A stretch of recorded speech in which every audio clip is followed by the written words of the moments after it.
आत्ता येऊया आजच्या काळाकडे, मंदिराच्या त्या बंदिस्त रहस्याकडे, जो वारसा आजही आपल्यासमोर एक मोठं प्रश्नचिन्ह घेऊन उभा आहे.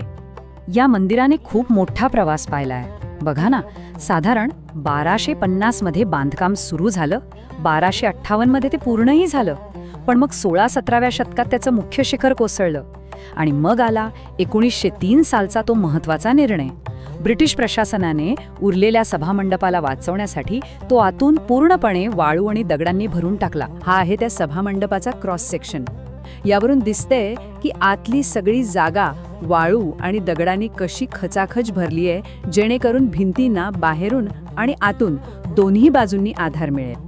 आज इतक्या वर्षांनंतरही भारतीय पुरातत्व सर्वेक्षण विभाग तो सभामंडप उघडण्याची जोखीम घ्यायला तयार नाही. आणि त्यामागे खूप मोठं कारण आहे. त्यांना भीती वाटते की जर आतली वाळू आणि दगड काढले तर इतकी वर्ष त्या आधारावर उभ्या असलेल्या त्या प्राचीन नाजूक भिंती कोसळून पडतील. म्हणून या वारसाच्या संवर्धनासाठी तो बंद ठेवणंच त्यांना योग्य वाटतं.